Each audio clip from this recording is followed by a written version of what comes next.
দৈনিক সমকালের আজকের প্রধান শিরোনাম, ঢাকায় সড়ক খুঁড়লেই কষ্টের এক শেষ।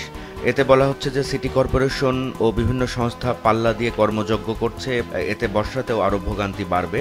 আর সমন্বয় সেল করার পরেও ফেরেনি সমন্বয়, এতে যানজট ও ভোগান্তি বাড়ছে। সমকালের আরেকটি শিরোনাম, ভাঙছে দুই জোটের নীরবতা। এটি জাতীয় সংসদ নির্বাচনের পর 14 দলীয় জোট এবং বিএনপি নেতৃত্বাধীন 12 দলীয় জোটের বিষয়ে একটি খবর, এবং তারা বলছে যে নির্জীব 14 দলকে চাঙ্গা করতে চান শরিক নেতারা। অন্যদিকে বিএনপি সংক্রান্ত খবরের শিরোনাম, মাঠে মিত্রদের পাশে চায় বিএনপি। দৈনিক সমকালের প্রথম পাতার নিচের দিকে একটি খবর, পরিকল্পনার তুলনায় অনেক পিছিয়ে শিক্ষা ও স্বাস্থ্য খাত। দৈনিক কালবেলার আজকের প্রধান শিরোনাম, মাদকের নতুন হাট ভাঙা।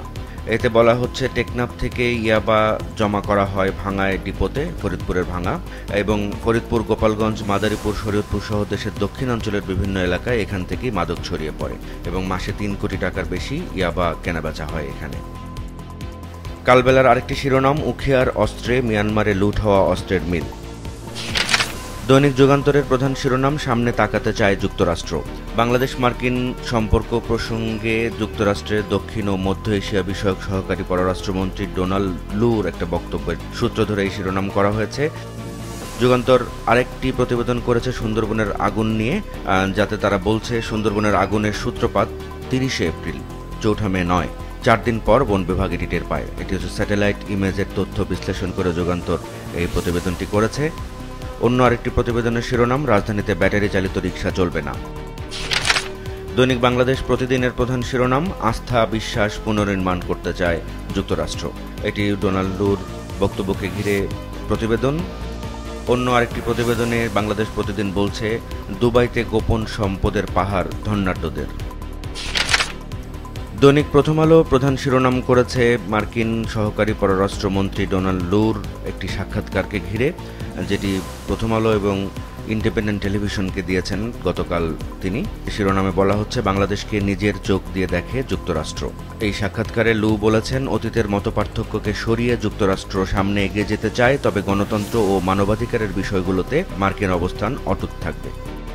প্রথম আলোর আরেকটি শিরোনাম, আতঙ্কের মেতে ঝুঁকিপূর্ণ বাঁধ নিয়ে উপকূলে শঙ্কা। এটি খুলনার কয়রা নিয়ে প্রতিবেদন। সেখানে প্রায় 10 কিলোমিটার বাঁধের বিভিন্ন স্থানে ধস দেখা দিয়েছে। ঝড় এলে নদীর পানি বেড়ে ওই এলাকা প্লাবিত হওয়ার শঙ্কা তৈরি হয়েছে। দৈনিক প্রথম আলোর আরেকটি খবর আসছে বাজেটে শিক্ষা ও স্বাস্থ্য খাতে বরাদ্দ নিয়ে, যার শিরোনাম, শিক্ষা স্বাস্থ্যের বরাদ্দে দুরবস্থা চলছেই। এতে বলা হচ্ছে, শিক্ষা ও স্বাস্থ্য খাতের চেয়ে রাস্তাঘাট ও বিদ্যুতে অগ্রাধিকার বেশি। আবার শিক্ষা ও স্বাস্থ্য খাতে যেটুকু বরাদ্দ দেওয়া হচ্ছে তাতে ভবন নির্মাণই বেশি গুরুত্ব পাচ্ছে। এই সংক্রান্ত একটি গ্রাফিক্স তারা করেছে, যাতে তারা জিডিপির তুলনায় শিক্ষায় কম বরাদ্দ পাওয়া 10টি দেশের তালিকা দেখিয়েছে, যাতে সেই তালিকাতে বাংলাদেশও রয়েছে। দ্য ডেইলি স্টারের আজকের শিরোনাম, Rooppur Matarbari metros to get highest ADP allocation. শিক্ষা ও স্বাস্থ্য খাতে বরাদ্দ কম নিয়ে প্রথম আলো যে প্রতিবেদনটি করেছে তারই প্রতিচ্ছবি ডেইলি স্টারের আজকের প্রধান প্রতিবেদনটি।